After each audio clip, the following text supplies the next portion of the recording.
pangkat, jabatan, kedudukan, harta, ilmu, tidak akan pernah memberikan kepada kita pertolongan, menjadi bekal yang terbaik saat meninggalkan dunia ini. Karena itulah Nabi mengingatkan, setiap tempat punya bekalnya masing-masing. Anda dari Indonesia ke Malaysia, apa dipikir semua yang di Indonesia bisa berlaku di Malaysia? Tidak. Anda dari Indonesia ke Amerika, apakah uang yang berlaku di Indonesia laku di Amerika? Tidak. Belum tentu bisa digunakan. Mas sekarang kita dari dunia akan berpindah ke alam selain dunia. Apakah akan menggunakan bekal dunia? Kata Allah, tidak. Bekal yang dibawa saat berpulang dan kita katakan meninggal dunia itu hanya satu, yaitu amal saleh. Di dalam Al-Quran tidak disebutkan amal saleh kecuali dengan kalimat zikrullah. Zikir. Zikir. Zikir. Zikir adalah nama lain dari amal saleh. Sekaligus secara bahasa juga pengingat. Seakan Allah ingin mengatakan, hei, ingat kamu akan wafat. Ingat kamu akan meninggal.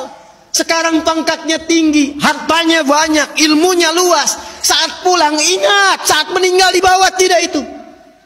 Pakaian cuma 2 helai kain kafan, tidak ada kantongnya.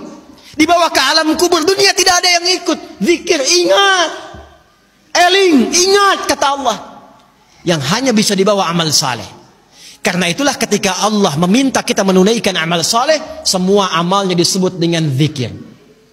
Bukankah kita diperintahkan menunaikan salat? Salat dalam Al-Quran disebut dengan zikir.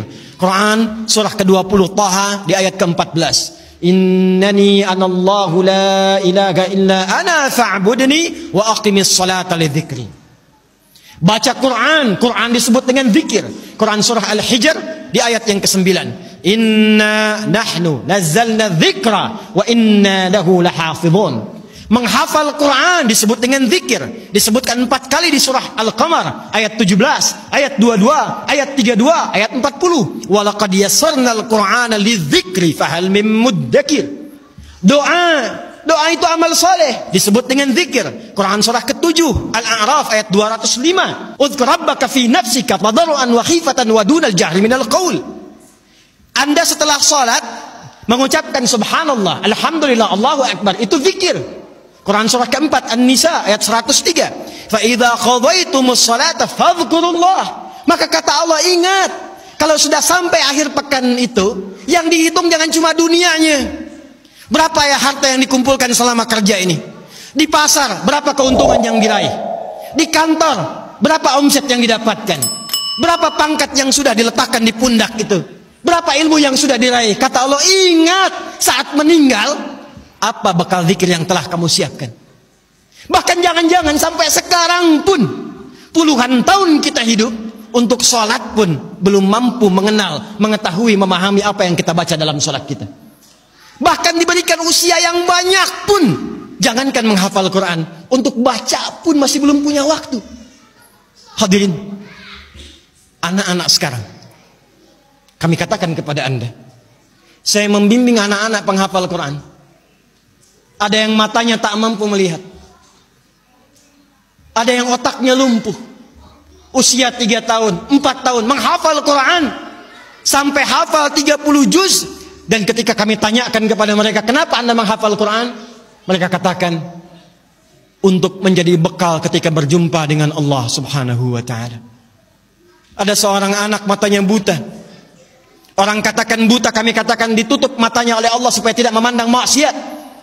Dia menghafal Quran, bapaknya menggendong, menaikkan ke motor, diantarkan ke penghafal Quran sampai selesai hafalan Qurannya. Ketika dia pulang ditanya, kalau kami ingin berikan hadiah, apa yang kau harapkan?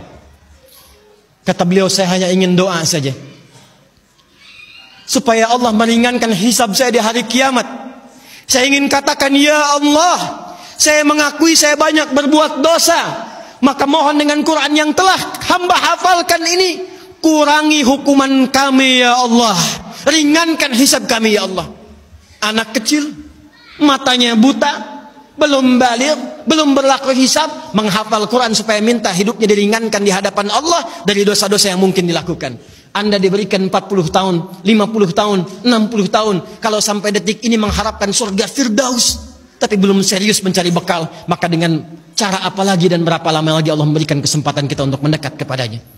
Karena itu insan beriman, bangun kekuatan, bangun silaturahim, jauhi sifat terpecah belah, jauhi polarisasi, satukan cinta di antara kita. Setelah itu tingkatkan ibadah kita, niatkan setiap pekerjaan kita untuk mendapatkan ridha Allah Subhanahu wa taala, dan setiap tempat yang kita pijak, pakaian yang kita kenakan, kelak semua akan bersaksi di hadapan Allah. Itulah ikhtiar dan ibadah kita